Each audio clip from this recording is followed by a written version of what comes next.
حکم تو نفس مارنے کا تھا، لیکن ہم سب کے ضمیر مرے ہوئے ہیں۔ یہ بھی بہت کڑوا احساس ہے کہ آپ کے کئی دوست ہوں اور ان میں سے ایک بھی دوست نہ ہو۔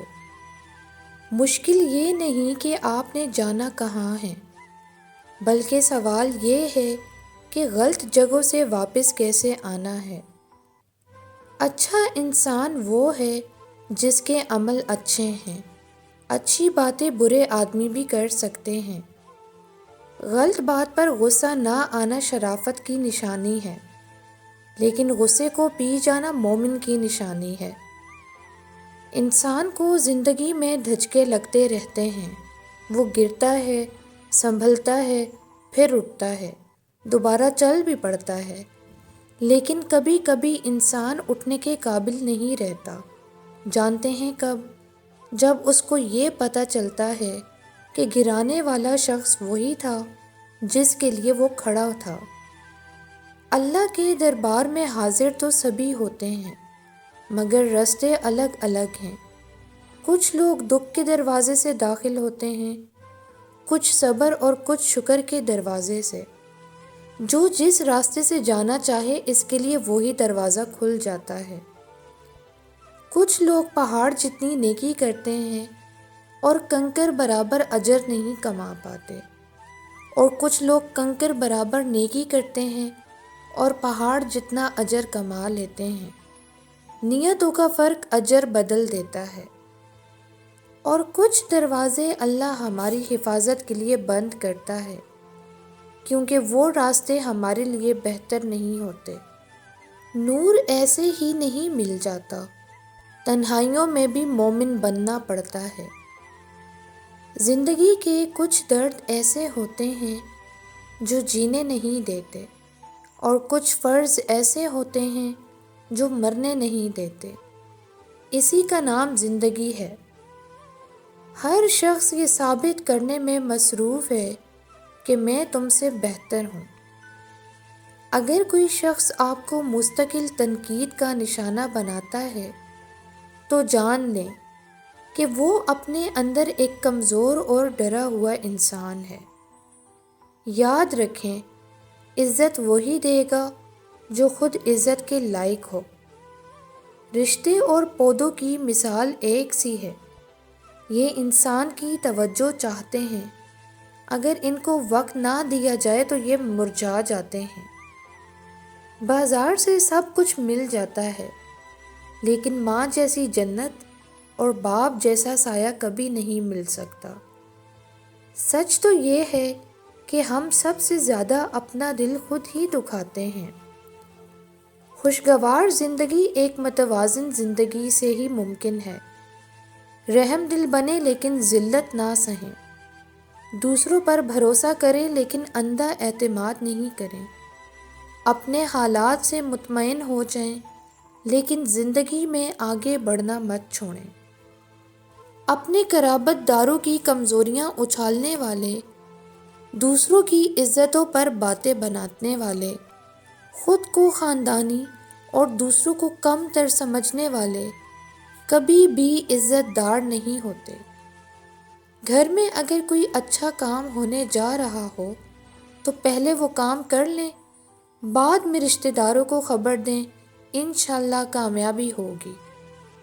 غصہ ہمیشہ تنہا آتا ہے، لیکن جاتے ہوئے اپنے ساتھ عقل، سمجھ، اخلاق، ذہانت اور شخصیت کی خوبصورتی بھی لے جاتا ہے۔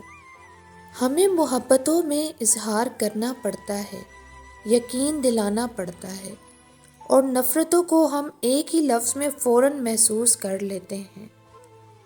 لفظ آپ اور تم دونوں کا مطلب ایک ہی ہوتا ہے، پر اس سے بولنے والی کی تربیت کا پتہ چلتا ہے۔ دنیا میں آپ کا حقیقی مقام وہی ہے جس کا اظہار لوگ آپ کی غیر موجودگی میں کرتے ہیں۔ حضرت علی رضی اللہ عنہ نے فرمایا، جب آنکھیں نفس کی پسندیدہ چیزیں دیکھنے لگیں تو دل انجام سے اندھا ہو جاتا ہے۔ جس کی خواہش کم ہے وہی دولت مند ہے۔ اچھائی کے لیے لازم نہیں کہ لوگوں کے ساتھ اچھا کیا جائے۔ اچھائی یہ بھی ہے کہ بس کسی کے ساتھ کچھ برا نہ کیا جائے۔ آپ اپنے آپ کو اچھا بنا لیجئے، دنیا سے ایک برا انسان کم ہو جائے گا۔ دلوں میں فرق آ جائے تو تعلقات نبھائے نہیں جاتے بلکہ گھسیٹتے جاتے ہیں۔ رشتے خراب ہونے کی ایک وجہ یہ بھی ہے کہ لوگ رشتہ توڑنا تو پسند کر لیتے ہیں، لیکن اس رشتے کو بچانے کی خاطر اپنی انا ختم نہیں کر سکتے۔ رشتہ چاہے کوئی بھی ہو بیکار ہے جب تک اس میں یقین اور عزت شامل نہ ہو۔ زندگی بانٹنے والوں کو نوازتی ہے، چھیننے والے خالی ہاتھ ہی رہ جاتے ہیں۔ چھین کر اگر تجوریاں بھر بھی لی جائیں تو سکون جیسی نعمت سے محروم ہی رہتا ہے۔ نفرت پھیلا کر لوگوں کے دل جیتنا بہت آسان ہے، سچ سنا کر لوگوں کے ذہن جیتنا بہت مشکل ہے۔ ضروری نہیں ہر بات پر دوسرے کو خاموش کرا دینے والا جواب دیا جائے۔ کبھی جو خود بھی خاموشی اختیار کر لی جائے تو ایمان بھی سلامت رہتا ہے اور مان بھی۔ کبھی کبھی ٹھوکریں اچھی ہوتی ہیں، ایک تو راستے کی رکاوٹوں کا پتہ لگ جاتا ہے اور سب سے بڑھ کر سنبھالنے والے ہاتھوں کا پتہ چل جاتا ہے۔ اکڑ جتنی زیادہ ہو اتنی ہی شدت سے ٹوٹتی ہے، اور دھوکہ جتنا بڑا ہو اتنی ہی طاقت سے اپنے محور پر پلٹ کر آتا ہے۔ کچھ لوگ خود کو اونچا نہیں کر سکتے تو جب موقع ملتا ہے دوسروں کو نیچا کر کے خود کو اونچا کرتے ہیں۔ ہمارے سماج میں فاتحہ خوانی پر بیٹھے ہوئے لوگ مردے کی تعریف اور زندہ لوگوں کی برائی بیان کرتے ہیں۔ کوئی چھوڑتا نہیں آپ کو، بس اللہ کو کچھ لوگ مزید پسند ہی نہیں ہوتے کہ آپ کے ساتھ رہیں، کیونکہ وہ آپ کو گمراہی میں لے جا رہے ہوتے ہیں۔ سو ایسوں کے لیے خود کو مزید پریشان نہیں کرنا چاہیے، بلکہ اللہ کا شکریہ ادا کرنا چاہیے کہ اس نے رسوائی اور امتحان اور آزمائش سے بچا لیا۔ بس سب کی ہدایت کی دعا کرنی چاہیے۔